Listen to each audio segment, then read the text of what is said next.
So, our today's topic is anxiety disorders. They are extremely common. ठीक है, 30 to 40% adults जो हैं वो anxiety disorders का शिकार होते हैं, लेकिन ये क्योंकि इतना ज़्यादा रिपोर्ट नहीं होता, लोगों के अंदर अवेयरनेस नहीं है कि if this actually classifies as a disorder या क्या उनको इसके लिए कोई ट्रीटमेंट लेने की ज़रूरत है, तो इसलिए ये बहुत ज़्यादा अंडर रिपोर्ट होता है। ठीक है, और इसके सिम्टम्स इतने कॉमन हैं कि कई दफ़ा लोगों को समझ नहीं आ रही होती कि वेदर इट इज़ एंग्जाइटी और it is some physical issue. ठीक है, अभी हम देखेंगे कि किस तरह से एंग्जाइटी के कुछ सिम्टम्स हमारी फिजिकल इलनेसेस में भी हमें नज़र आते हैं। ठीक है, and then the various forms in which anxiety manifests itself, इसके क्या कॉजेज़ हो सकते हैं और इसकी टाइप्स क्या हैं, हम इसको डिफरेंशिएट कैसे करते हैं, जो कॉमनली यूज्ड और कई दफ़ा मिसअंडरस्टूड टर्म्स हैं हम उनको भी कैसे डिफाइन कर सकते हैं और एंग्जाइटी से डिफरेंशिएट कर सकते हैं। ठीक है, because in psychology it is very important कि जो हम टर्मिनोलॉजी यूज़ करें दैट शुड बी अप्रोप्रिएट। ठीक है, लेट्स मूव ऑन। पहले हम थोड़ा सा ये देख लेते हैं कि पास्ट पेपर्स में एग्जामिनर एंग्जाइटी डिसऑर्डर्स को किस तरह से पूछता है। ठीक है, ये कुछ सवाल हैं, कुछ एग्जांपल्स हैं, इनको देख लेते हैं। Given account of anxiety disorders, अब इसका मतलब है कि आपने उसकी सारी बात बतानी है। ठीक है, फ्रॉम व्हाट इट इज़, उसकी डेफिनेशन से लेकर उसकी characteristics, features, symptoms, types, everything. ठीक है, अच्छा, फिर इस तरह से कहा what are the distinguishing features of depression and generalised anxiety. अब ये जो सेशन है हमारा आज का, this will be focused on anxiety disorders alone, लेकिन वो इस तरह से आपसे कंपैरिजन भी पूछ सकता है। ठीक है, कि फलां डिसऑर्डर और फलां डिसऑर्डर में बताओ कि डिफरेंशिएट करो, डिस्टिंग्विश करो कि वो कैसे एक दूसरे से डिफरेंट है।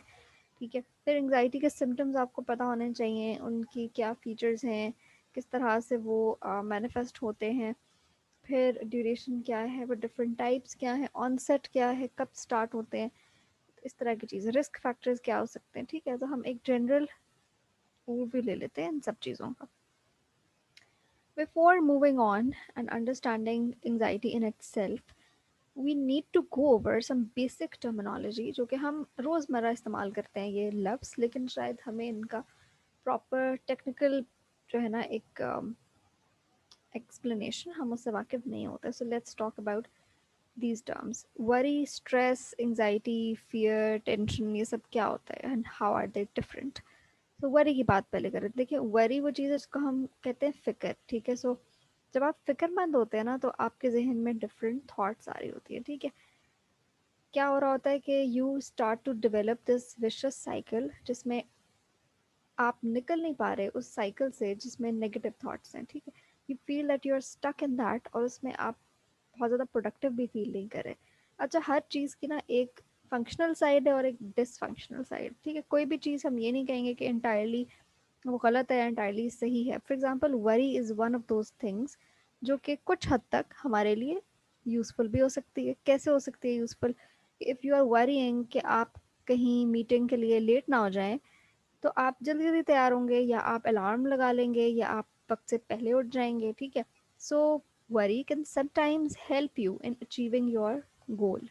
ठीक है, अच्छा, अब वरी के बारे में हमने कहा कि ये थॉट्स होती हैं, पॉजिटिव भी हो सकती हैं, हमें अच्छी चीज़ की तरफ भी ले जा सकती हैं। ठीक है, और अगर ये ज़रूरत से ज़्यादा हो जाएं, एक्सेसिव हो जाएं, हमें ये परेशान भी कर सकती हैं। हमें अगर अगर लग रहा है कि हम सिर्फ सोच ही रहे हैं, हम काम तो कोई कर ही नहीं रहे, तो ये ओवर थिंकिंग में चला जाएगा। ठीक है, एक्सेसिव वरी जो है वो हमें क्या करेगी, सोचने पे मजबूर कर देगी और हम एक्शन नहीं ले सकेंगे।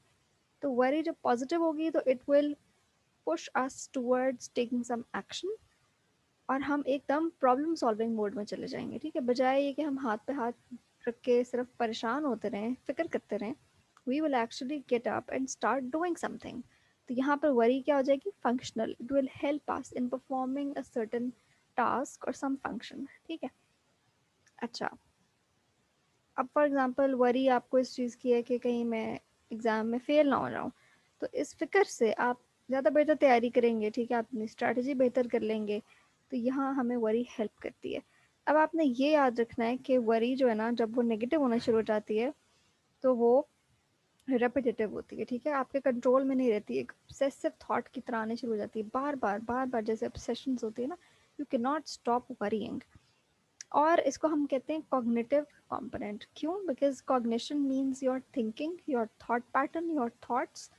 आप समझ लें कि नफ्सियात की दुनिया में थॉट्स को हम अगर एक टेक्निकल वर्ड इस्तेमाल करें, दैट इज़ कॉग्निशन। ठीक है, तो ये कॉग्निटिव एलिमेंट है एंग्जाइटी का। अच्छा, स्ट्रेस क्या है? स्ट्रेस एक बहुत ही कॉमन वर्ड है, हर इंसान इससे गुजरता है, and a lot of people throw away this term कि जी हम बहुत स्ट्रेस में हैं या बड़ा स्ट्रेसफुल टाइम गुजर रहा है, एग्जाम का स्ट्रेस है, हमें जॉब का स्ट्रेस है। ठीक है, तो अच्छा, स्ट्रेस क्या होता है? It is your physiological response, आपका बायोलॉजिकल रिस्पॉन्स है टूवर्ड्स सर्टन एक्सटर्नल इवेंट। ठीक है, कोई ऐसी आपकी लाइफ में कोई सिचुएशन आ गई, कोई ऐसा इवेंट आ गया, it could be some really big, maybe your switching your job, maybe your moving out, कोई इस तरह का लाइफ चेंज भी हो सकता है जिसकी वजह से आपको स्ट्रेस फील हो रहा है, या फिर वो डेली बेसिस पे भी कोई चीज़ हो सकती है, काम के हवाले से कुछ हो सकता है। ठीक है, या आपने डॉक्टर पर जाना है, आपने अपॉइंटमेंट लेनी है, आपको उस हवाले से स्ट्रेस है। ठीक है, लेकिन स्ट्रेस में ज़रूरी क्या है कि there has to be an external stimulus. ठीक है, कोई एक्सटर्नल स्ट्रेसर, कोई एक्सटर्नल थ्रेट या डेंजर मौजूद होगा, तो ही आप स्ट्रेस फील करेंगे, and that is in your body. So worry is in your mind and stress is in your body. ठीक है, अच्छा, अब स्ट्रेस के भी अगेन दो तरह के स्ट्रेस होते हैं, दो तरह से मैनिफेस्ट होते हैं। One can be positive, the other can be negative. Positive stress again it will push us towards doing something better. ठीक है, हम अगर स्ट्रेस्ड आउट हैं कि पता नहीं मेरे एग्ज़ाम की के लिए प्रिपरेशन अच्छी है कि नहीं, पता नहीं मैं इस दफ़ा दूँ ना दूँ, हम स्ट्रेस में चले गए, तो it will help us in creating a strategy in a much better way. ठीक है, बजाय इसके कि अगर हम बहुत ही रिलैक्स हो जाएं और हम कोई एफर्ट ही ना करें, हम ओवर कॉन्फिडेंट हो जाएं, तो उधर फिर मसला हो जाएगा। ठीक है, okay, so stress occurs when we feel कि हमारे पास जो कैपेसिटी है या जो रिसोर्सेज हैं वो लिमिटेड हैं, और जो इन्वायरमेंट की डिमांड्स है ना वो उससे ज़्यादा हैं। ठीक है, so the demands are exceeding our resources, that is why we feel inadequate. ठीक है, हमें लगता है कि हम जो सिचुएशन की डिमांड है उसको पूरा नहीं कर सकते, that is why we feel stress. Stress में क्या होता है, हमारा दिल तेज तेज धड़केगा, वील फील स्वेटी पाम्स, हमें लगेगा कि हम बस बेहोश होने लगे हैं, डिजीनेस होगी, ट्रेम्बलिंग होगी। ठीक है, ये सारी चीज़ें हमारी बॉडी में मैनिफेस्ट हो रही हैं, they are a symptom of stress. ठीक है, अच्छा, अब हम बात करते हैं एंग्जाइटी, जो कि हमारा असल टॉपिक है। Anxiety is basically a culmination, और it is you can say a mix of stress and worry. ठीक है, हमने कहा worry is the cognitive element, यानी कि थिंकिंग पार्ट आ गया, it is in the mind, and stress is in the body. Anxiety खुद ब खुद हमें यहाँ से समझ आ गई कि एंग्जाइटी माइंड में भी होती है, बॉडी में भी होती है। ठीक है, लेकिन यहाँ फ़र्क क्या है? फ़र्क ये है कि स्ट्रेस के लिए हमने कहा कि there has to be a potential threat और a danger, but in case of anxiety there is no threat, there is no real danger. ठीक है, तो फिर मसला क्या हो रहा है? It's in your head. ठीक है, और आपकी थॉट्स आपको परेशान ज़्यादा कर रही हैं, वो सिचुएशन के हिसाब से अप्रोप्रिएट रिस्पॉन्स नहीं है आपका। ठीक है, अगर सामने से शेर आ रहा है और आपको बॉडी में पैनिक फील हो रही है, तो दैट इज़ योर स्ट्रेस। ठीक है, बट अगर आप सिर्फ ये सोच रहे हैं कि इस वक्त कोई मेरे अचानक से खिड़की में से कमरे में ना आ जाए रात के वक्त, you know I am alone in the room, that is anxiety. ठीक है, इट्स वेरी पॉसिबल कि ऐसा कुछ भी ना हो, right? So the danger is not actually there, it's just your own perception. ठीक है, अच्छा, सो अब हमने देखा कि जो वरी और स्ट्रेस हैं वो थोड़ी सी माइल्डर फॉर्म में आते हैं। ठीक है, और वो फंक्शनल भी हो सकते हैं। तो एंजाइटी भी एक नॉर्मल रिस्पॉन्स है टूवर्ड्स अ पर्टिकुलर थ्रेट और अ सिचुएशन, लेकिन वो ज़्यादा कब हो जाता है? जब जो पोटेंशियल थ्रेट है वो है ही नहीं, और आपकी वरी और स्ट्रेस एक्सेसिव हो गए। ठीक है, it is interfering with your, अभी आगे जाके हम देखते हैं कि हम एंजाइटी को नॉर्मल और एब नॉर्मल में कैसे डिफ्रेंशिएट करेंगे। ठीक है, so all of us experience some amount of worry and stress in our daily lives, उसके लिए हम काउंसलिंग ले लेते हैं किसी काउंसलर के पास जाके। ठीक है, or we can speak to a friend, or we can speak to a parent or a mentor and or a teacher and we feel better। ठीक है, ये कहते हैं ना कि टेम्पररी रिलीफ हमें मिल जाता है, but if someone is suffering from an anxiety disorder, तो उसके लिए ज़रूरी है कि वो साइकोलॉजिकल हेल्प ले। ठीक है, they have to seek psychotherapeutic help, ठीक है, जिसके अंदर कुछ पर्टिकुलर टेक्निक्स यूज होती हैं which help you in coping and managing your symptoms, ठीक है। Okay, let's move on.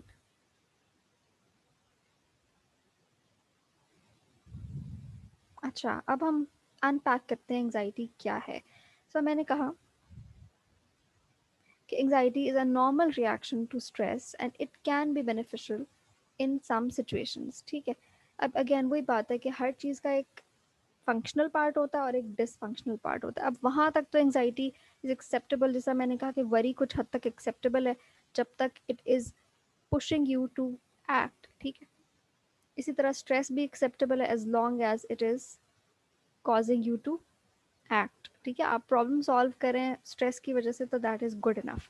इसी तरह एंजाइटी भी जब तक आपको हेल्प कर रही है चीज़ों को सॉर्ट आउट करने में तब तक तो ठीक है। और कई दफ़ा एंजाइटी हमें हेल्प भी करती है कि हम उन चीज़ों के बारे में भी अवेयर हो जाते हैं जो कि नॉर्मली शायद हम इग्नोर करते हैं, ठीक है। जिस तरह for example like I just mentioned कि अगर रात का वक्त है और आपको एकदम ख्याल आए कि oh have I really lock the door and you become anxious, तो हो सकता है आपने वाकई आप भूल गए हो, ठीक है। तो उस केस में तो इट इज़ बेनिफिशियल। लेकिन जो एंजाइटी डिसऑर्डर्स हैं उसमें it is an excessive overwhelming level of fear और एंजाइटी, ठीक है। वो नॉर्मल एंक्शसनेस से बढ़कर होती हैं, उससे ज़्यादा इंटेंस होती हैं, ठीक है, अगर हम एक स्पेक्ट्रम पर जाके उसको देखें। एंजाइटी डिसऑर्डर्स में क्या होता है कि आपकी एक जनरलाइज्ड एप्रीहेंशन होती है। Apprehension is basically fear while you are anticipating something. अच्छा, एक चीज़ और बहुत इंपॉर्टेंट है जो कि एंजाइटी का एक बड़ा ही डिफाइनिंग कैरेक्टरिस्टिक है कि anxiety is always about the future, ठीक है। जो चीज़ अभी हमारे सामने नहीं है वो उस सिचुएशन के बारे में we tend to feel anxious, ठीक है। अच्छा, तो अब क्या होता है कि एंजाइटी डिसऑर्डर्स में you have a vague and generalised fear of a particular situation, ठीक है, that you feel that it is some sort of an impending doom, कि बस कुछ बुरा होने वाला है, कुछ गलत होने वाला है, पता नहीं ऐसे होगा तो क्या हो जाएगा। तो बहुत सारी ऐसी thoughts they create so much of pressure in your mind के साथ वो आपकी बॉडी में भी मैनिफेस्ट होना शुरू हो जाती है, ठीक है। अच्छा, फियर को भी यहाँ पे हम अनपैक कर लेते हैं। फियर क्या होता है? Fear is basically your reaction, it is a very natural and a very basic emotion, ठीक है। And all human children babies they are born with fear, ठीक है। Fear of basically two things. One is fear of heights and one is fear of loud noises, ठीक है। बच्चों के अंदर तो ये दो fears ऐसे हैं जो वो लेके पैदा होते हैं, innate होते हैं। उसके अलावा जितने भी fears हैं we learn them as we progress, as we experience, ठीक है। ये भी हम लर्निंग के चैप्टर में डिटेल में बात करेंगे कि हाउ इज़ फियर लर्नड। अच्छा, तो अब फियर क्या होता है? It is a reaction to a real identifiable threat, ठीक है। ये फ़र्क आप यहाँ पे देख लें कि एंग्जाइटी में हमने कहा कि वो ज़रूरी नहीं है कि असल में हो, ठीक है। It is a reaction to a vague या इमेजिन डेंजर है, तो वो एंग्जाइटी डिसऑर्डर में तब जाएगा, ठीक है। Okay, so it causes you to worry about everyday things, ठीक है। क्या मैंने वो लॉक बंद किया था कि नहीं, पता नहीं ऐसे ना हो जाए। So you are basically catastrophising. Catastrophising का मतलब है कि बात शायद छोटी सी थी लेकिन आपने आपको लगा कि कोई कैटास्ट्रोफी क्रिएट हो गई, कि बहुत बड़ी मुसीबत आ गई है, ठीक है। So that is the difference over है। और आप एक विशियस साइकिल में जो है ना स्टक हो गए and you can not pull yourself out of it, ठीक है, even if you want to. और उसकी वजह से आपको बहुत ज़्यादा डिस्ट्रेस फील होता है and you can not function normally. अभी आगे जाके इसको हम डिटेल में बात करेंगे। सो फॉर साइकोलॉजिस्ट हमारा एक manual called diagnostic and statistical manual for mental disorders, ठीक है। This is like a Bible for us, जिसमें सारे हमारी जो जितने भी डिसऑर्डर्स हैं उनकी डिटेल्स, उनकी डिस्क्रिप्शंस सब कुछ मौजूद है। And I would not recommend you to go through it because it is too technical, ठीक है, and it is too detailed. तो आप उसमें जाके उलझ जाएंगे। तो आपको जो बेसिक चीज़ें समझनी है वो हम यहाँ पर डिस्कस कर लेंगे। अच्छा, तो अब DSM क्या कहता है, आप इसका रेफरेंस दे सकते हैं एग्जाम में, ठीक है, कि according to DSM-5 which is the fifth edition, anxiety disorders include disorders that share features of excessive fear and anxiety and related behavioral disturbances, ठीक है। इस तरह से उन्होंने इसको डिफाइन किया हुआ है। अच्छा, अब ये डिसऑर्डर कब होता है? हमने कहा कि DSM ने कहा कि जी anxiety, worry, physical symptoms they cause clinically significant distress, ठीक है। ऐसा डिस्ट्रेस जो कि हम उसको डिफरेंशिएट कर सकें कि जो अच्छा एवरीडे नॉर्मल रूटीन का स्ट्रेस है या फिर वाकई में ये इतना सिवियर है कि इसको हम कोई ट्रीटमेंट प्रोवाइड करें, ठीक है। क्योंकि कई दफ़ा ऐसा होता है ना, आप डॉक्टर के पास जाते हैं, डॉक्टर कहते हैं नहीं नहीं कुछ नहीं है, खुद ही ठीक हो जाएगा, आप छोटी मोटी कोई चीज़ ले लें, कोई ये कर लें, कोई वो कर लें, ठीक है। तो वो चीज़ है, वो क्लिनिकली इनसिग्निफिकेंट है, ठीक है। So in a professional setting it has to warrant enough distress कि वो ट्रीटमेंट उसको प्रोवाइड करना ज़रूरी हो जाए, ठीक है। अच्छा, फिर दूसरी चीज़ बेहद important, it causes impairment in your social occupational and other areas of functioning, ठीक है। जैसे मैंने कहा कि एंग्जाइटी डिसऑर्डर कब बनता है, जब आपकी डेली लाइफ डिस्टर्ब होनी शुरू हो जाए, ठीक है। You are not able to go to work, you are not able to attend school, you are not able to perform your daily activities, क्योंकि एंग्जाइटी आपको इतना ज़्यादा डिस्टर्ब करी है, ठीक है। अच्छा, अब हम जैसे ऊपर बात की कि एंग्जाइटी के दो हमने ब्रांचेस बना ली, एक थी फिजिकल सिम्टम्स, एक थी कॉग्निटिव एलिमेंट, ठीक है।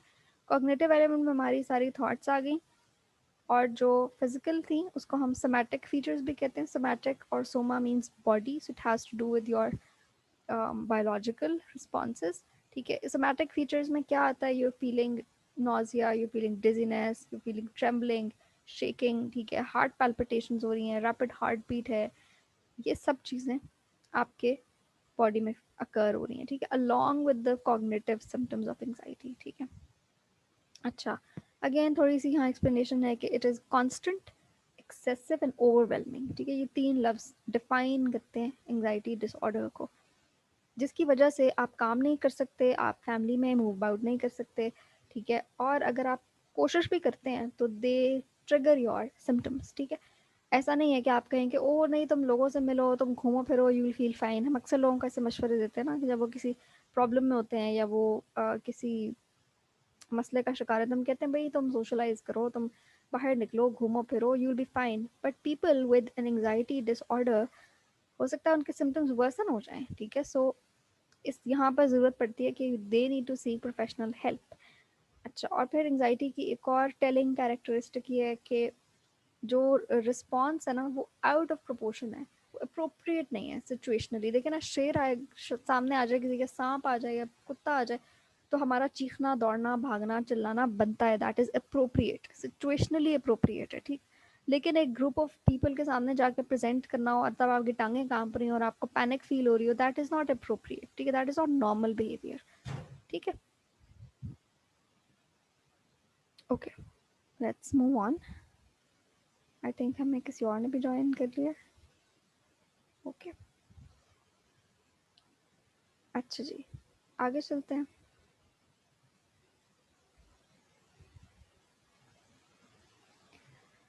कॉजेज एंड रिस्क फैक्टर्स, अच्छा ये दोनों चीज़ें मैंने इकट्ठी क्लब इसलिए कर दी हैं because they are more less the same. Causes का मतलब है कि we are for sure aware of this कि अच्छा थ्रू रिसर्च ये चीज़ें डायरेक्टली कॉज करती हैं एंग्जाइटी, ठीक है।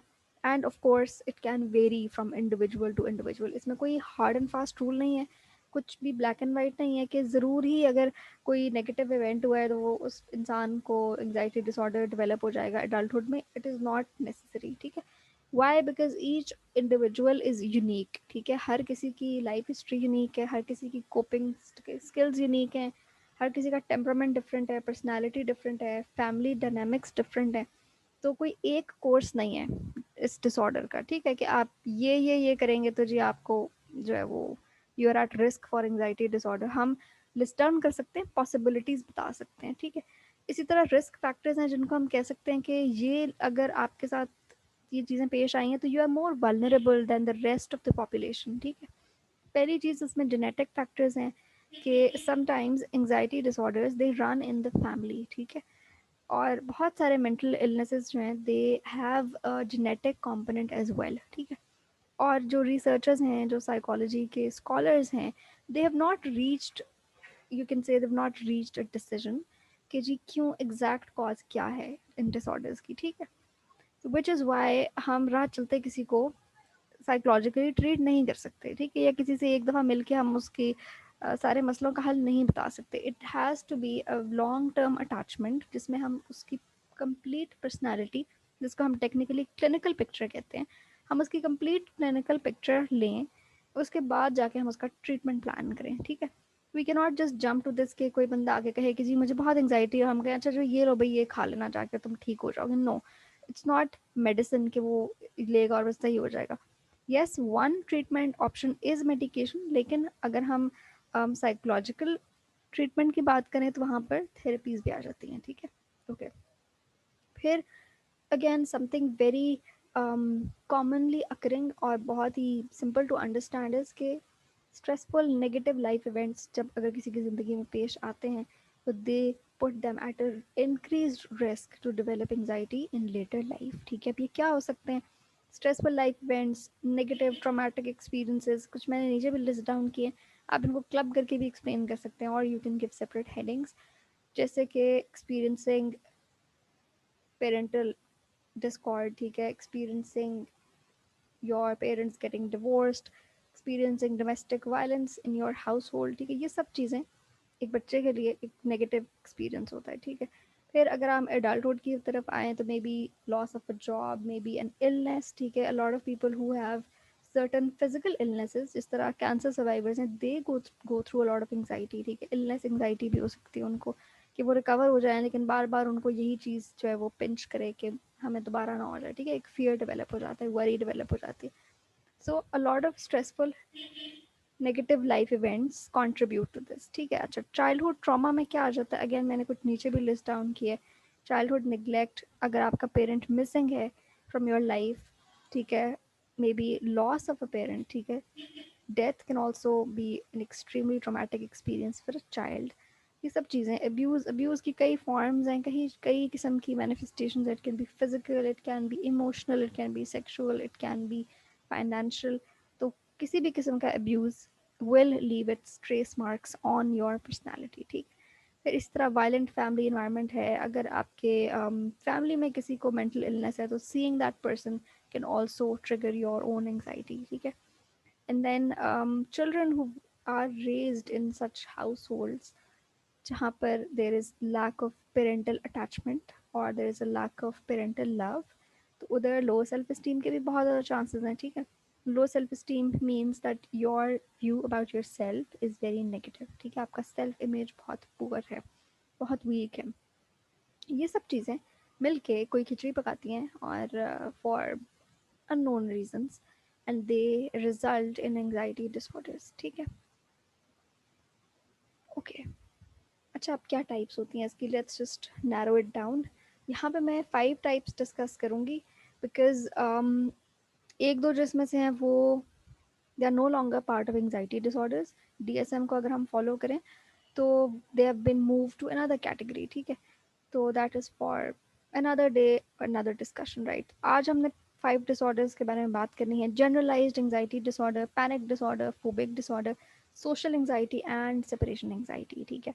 अब जैसे कि नाम से जाहिर हो रहा है कि आपको थोड़ी समझ लग रही होगी कि कौन सा डिसऑर्डर है, वो किस बारे में बात करेगा। So let's move forward and unpack these.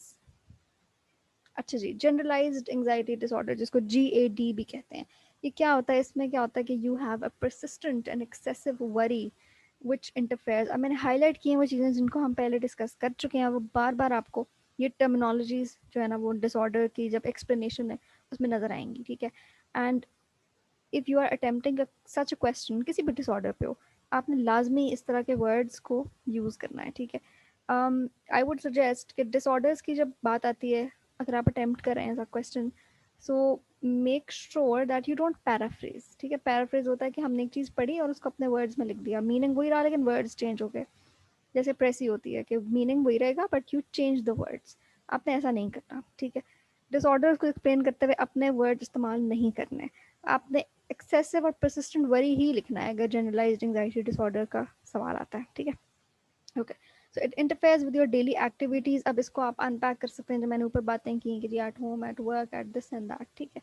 अच्छा, the ongoing tension is also accompanied by physical symptoms like we just talked, कि जी उसमें बेशुमार चीज़ें आ सकती हैं, लिस्ट्स आपको मिल जाएंगी, वो आप देख सकते हैं कि जी there is problems in sleeping, you can not relax, आपका रैपिड हार्ट रेट है, ठीक है, you feel like you just can not rest, और आप जो है वो बहुत एजिटेटेड फील करें, इरिटेबल हैं, ठीक है। ये सारी बातें आ जाती हैं जनरलाइज्ड एंग्जाइटी डिसऑर्डर। अब इसमें फ़र्क ये है कि there is no specific stressor, there is nothing specific जिसके बारे में आप एंक्शस हैं, आप बस जनरली एंक्शस हैं, एक जेनेरिक सी एक एंग्जाइटी है, you can not pin point कि मुझे इस चीज़ से एंग्जाइटी हो रही है, ठीक है, and it is persistent, it stage on, ठीक है, ऐसा नहीं है कि ख़त्म हो जाती है, ठीक हो जाती है, या कोई उसकी कम ड्यूरेशन है, नो, इट इज़ देयर, ठीक है, और इतनी एक्सेसिव है कि आप अपना काम भी नहीं कर सकते, ठीक है। So the worry focuses on everyday thing, छोटी छोटी बातें भी हो सकती हैं, बड़ी बातें भी हो सकती हैं, so it is basically a mix of major issues, minor issues, and it is so prevalent कि it takes up so much of space in your mind, ठीक है। इसमें मेजर इश्यूज क्या आ सकते हैं आपकी, may be suffering from some job loss, your health concerns, और minor चीज़ें डेली हैसल्स हो सकती हैं, commuting to work, may be getting appointment from a doctor, इस तरह के डेली लाइफ के चोर्स हो सकते हैं जिनके बारे में आप कॉन्स्टेंटली एंक्शस फील करते हैं, ठीक है। अच्छा, अब इसके कुछ सिम्टम्स हैं, excessive anxiety and worry we already discussed. अब क्या सिम्टम्स हैं जो मैंने ऊपर बताए कि 6 मंथ्स तक एटलीस्ट होने चाहिए, तब हम उसको डिसऑर्डर कैटेगराइज करेंगे। अगर 6 महीने से कम सिम्टम्स हैं तो तब हम उसको डिसऑर्डर नहीं कैटेगराइज करेंगे, ठीक है। अच्छा, इसमें क्या है, यू फील रेस्टलेस, आपको लगता है कि आप सुकून नहीं कर सकते, बेचैनी है आप आपकी तबीयत में, ठीक है। यू फील, बहुत जल्दी आप थक जाते हैं, ज़रा सा काम करेंगे यू फील एग्जॉस्टेड, ठीक है। फिर ये कि if you try and work on something, तो आपको लगता है कि यार मैं तो कॉन्सेंट्रेट ही नहीं कर पा रहा, ठीक है। अब ये सिम्टम्स ऐसे हैं जो कि शायद किसी को ना समझ आए कि ये एंग्जाइटी है, उसको लगेगा कि शायद पता नहीं मेरे में एनर्जी नहीं है, पता नहीं शायद मेरा ग्लूकोज लेवल डाउन हो रहा है, पता नहीं शायद मुझे कोई और मसला है। तो ये सारे सिम्टम्स आपको किसी फिजिकल डिसऑर्डर की तरफ भी आपका ध्यान जा सकता है, but they are also a part of generalized anxiety disorder, ठीक है। मसल टेंशन हो सकती है, यू फील कि you muscle are stiff, you can not relax, irritable mood हो सकता है आपका, और इसी तरह आपकी स्लीप डिस्टर्बेंस हो सकती है, ठीक है। कि आप सोच तो जाते हैं लेकिन यू फील कि आप सो के भी आपको जो है ना रेस्ट नहीं मिला, ठीक है, it's not a restful sleep, या जैसे हम कहते हैं कि पीसफुल स्लीप नहीं है, ठीक है। अच्छा, ये सारे मसले आ गए। अब आपने ना जो मसले हम यहाँ पढ़ रहे हैं, जो सिम्टम्स हम डिस्कस कर रहे हैं, इनको जहन में रखना है when we talk about treatment, so you have to link the symptoms with the treatment, ठीक है। जो प्रॉब्लम है हम उसका उसके अकॉर्डिंग ही इलाज करेंगे, ठीक है। ओके, पैनिक डिसऑर्डर की बात कर लेते हैं। As a name suggest, panic का मतलब है कि एकदम से आप फ्रीक आउट हो गए हैं, ठीक है। सिचुएशन शायद इतनी पैथेटिक नहीं थी जितनी वो आपको लग रही थी, ठीक है। So panic is a feeling of sudden helpless terror, अचानक से you just feel like you have lost control of the situation, ठीक है। और उसमें इतना ज़्यादा फियर, अब देखें यहाँ पे वर्ड फ्राइट इस्तेमाल हुआ है, which is again an excessive form of fear, ठीक है। फियर तो शायद एक नॉर्मल इमोशन है, नॉर्मल रिस्पॉन्स है, but fright is something which is terrifying, ठीक है। आप हॉरिफाई हो गए हैं पैनिक डिसऑर्डर के अंदर, और साथ में फिजियोलॉजिकल मैनिफेस्टेशंस भी होंगी जिनको हम सोमैटिक सिम्टम्स कहते हैं, ठीक है। अच्छा, panic disorder again it is an extreme anxiety that manifests itself in the form of panic attacks. अब आपने पैनिक डिसऑर्डर और अटैक्स को ऐसे समझना है कि आप समझ लें कि एक अटैक, दूसरा अटैक, तीसरा अटैक, चौथा attack, all of these combine to form panic disorder, ठीक है। यानी कि panic disorder is composed of different panic attacks, ठीक है। पैनिक अटैक क्या होता है, it can be very short lived, ठीक है, कुछ मिनट्स का हो सकता है, अचानक हो सकता है, और कहीं पे भी हो सकता है, ठीक है। इसका कोई स्पेसिफिक नहीं है कि जी ये सांप देख कर ही होना है या डॉक्टर के पास जाकर ही होना है, no, it doesn't have a particular stressor, ठीक है। यही इसका प्रॉब्लम है कि people who suffer from panic disorder, वो इतने ज़्यादा डर जाते हैं, इतना घबरा जाते हैं कि they start to avoid going at any place जो उनको लगे कि यहाँ पे हमें पैनिक अटैक आ सकता है, ठीक है। और आप प्रिडिक्ट नहीं कर सकते बिकॉज इसका कोई पर्टिकुलर स्ट्रेसर नहीं है, ठीक है। अच्छा, so during a panic attack, a victim experiences sudden and unexplainable attack of intense anxiety, ठीक है, leading the individual to feel a sense of inevitable doom. उसको लगता है कि बस अब I cannot survive, maybe I am dying. इतना extreme पे वो पैनिक हो जाता है कि उसको लगता है कि शायद अब मैं बेहोश होने लगा हूँ, मैं मरने लगा हूँ। Often people rush to the emergencies in the hospital complaining कि जी शायद हमें हार्ट अटैक आ रहा है, ठीक है। बट जब डॉक्टर उनको चेक करता है तो कहता है कि आपकी जो फिजिकल सिम्टम्स हैं they are not linked with heart, ठीक है। हार्ट में कोई प्रॉब्लम नहीं है, टेस्ट करके भी देख लिया, ईसीजी करके भी देख लिया, heart is fine, it's functioning normally, तो फिर क्या था ये। So it could be a panic disorder, ठीक है। अच्छा, panic attacks they arise out of the blue, like we said कि सडन ऑनसेट होता है इनका, अचानक से, ठीक है। कोई ज़रूरी नहीं है कि कोई प्रोवोक्ड चीज़ हो तो ही आपको पैनिक अटैक आए, लेकिन क्योंकि पेशेंट्स इतने ज़्यादा घबरा जाते हैं कि they start to avoid going out, ठीक है। Okay, let's move on. Either there is this little infographic which is explaining कि क्या क्या signs हो सकते हैं कि you are about to have a panic attack. You start trembling, you start shaking.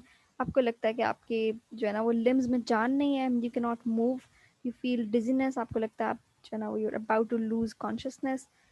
ठीक है, nausea हो सकता है, hyperventilation यानी कि बहुत rapidly breathe करना, rapid breathing हो सकती है, heart palpitations हो सकती हैं, ठीक है, ये सब चीज़ें हो सकती हैं sign of a panic attack. अच्छा, थोड़ा सा डिफरेंस देख लेते हैं।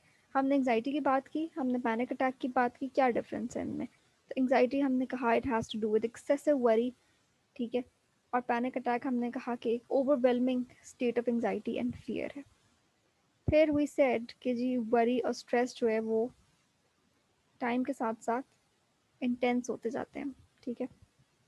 एंग्जाइटी के अंदर आप एंक्शस हो रहे हैं, आप सोचते जा रहे हैं, विशियस साइकिल बनता जा रहा है, बनता जा रहा है। आप ऐसे इमेजिन करें एक स्नो बॉल है, ठीक है। स्नो बॉल को अगर हम रोल करें स्नो में, keeps getting bigger, keeps on accumulating snow, ठीक है। तो इसी तरह एंग्जाइटी वक्त के साथ साथ बढ़ती जाएगी, बढ़ती जाएगी। हम सोचेंगे, सोचते जाएंगे, सोचते जाएंगे, हमारी वरीज जो है वो मजीद बढ़ती जाएंगी, ठीक है।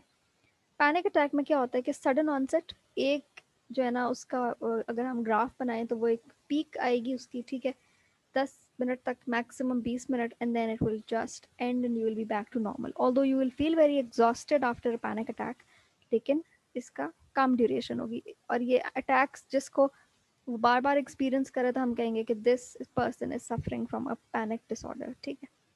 अच्छा, अब एंग्जाइटी जो है ना वो as compare to panic attack it is less severe and intense, और पैनिक अटैक जैसा कि नाम से जाहिर है कि it's a panic situation that is more intense and severe, ठीक है। एग्जाम में अगर सवाल आता है तो आप इस तरह कोई डायग्राम, कोई चार्ट बना सकते हैं। Okay, let's move on. Phobic disorder, इसको हम फोबिया भी कहते हैं। अगेन, फोबिया इसकी जो है ना that is the component which forms this phobic disorder, ठीक है। अच्छा, this meeting will and in a couple of minutes, तो आप लोग रीजॉइन कर लीजिएगा, same link and same ID, ठीक है। ओके, so phobia क्या होता है? Phobia is an intense irrational fear of a particular object or situation that is again out of proportion है, वो inappropriate है, ठीक। अब हमने इसको fear से compare करना है। fear जो था वो हमने कहा वो एक rational response होता है, ठीक है, जो वाकई में threat हो तो we feel afraid, but it becomes a phobia when it is intense and irrational and out of proportion। तीन बातें हैं phobia में, ठीक है। तो phobia और fear कैसे different है, उसमें तीन चीज़ें आ गई हमारे पास, ठीक है। एक तो उसकी इंटेंसिटी बहुत ज़्यादा है, दूसरा वो रैशनल नहीं है, इरेशनल है, तीसरी चीज़ ये कि वो आउट ऑफ प्रोपोर्शन है, ठीक है। अच्छा, स्पेसिफिक फोबिया की हम बात करते हैं। स्पेसिफिक फोबिया का मतलब है कि you are facing an intense and persistent fear of something specific, ठीक है। वो कोई सिचुएशन हो सकती है, कोई शख्स हो सकता है, कोई ऑब्जेक्ट, कुछ भी हो सकता है, ठीक है। Which is generally not harmful, ये बात आ गई, ठीक है। फियर अगर आपको, if you are afraid of thief coming and killing you, that is a rational fear, ठीक है। if you are afraid of going out in the dark, that is a rational fear, but if you are afraid of monsters in the dark, or if you are afraid of being kidnapped in the dark, which is a little unlikely, ठीक है। कि सामने से आपके कोई आ रहा है, you know, जो मतलब स्ट्रीट क्रिमिनल्स होते हैं, उससे डरना तो बनता है, right. But if you sitting in side your house and you fear कि मैं बाहर जाऊंगा कहीं मुझे कोई किडनैप ना कर ले, अब that is not likely to happen, ठीक है। तो यहाँ पर क्या आ गया कि this is an irrational fear. आगे हम देखते हैं कि इसकी क्या क्या मैनिफेस्टेशंस होती हैं। सो अच्छा, इसमें जो पेशेंट है ही इज़ अवेयर कि उसका ये प्रॉब्लम है। बहुत सारे साइकोलॉजिकल डिसऑर्डर्स ऐसे होते हैं जिसमें जो मरीज़ है उसको अंदाज़ा ही नहीं है कि उसके साथ कोई मसला है, ठीक है। उस केस में जो इर्द गिर्द के लोग होते हैं, जो फैमिली होती है, जो फ्रेंड्स होते हैं, हमें उनको गाइड करना होता है, राइट। फॉर एग्जांपल जो साइकोटिक डिसऑर्डर्स हैं, जो पर्सनालिटी डिसऑर्डर्स हैं, उसमें it is very likely that the patient और द क्लाइंट हु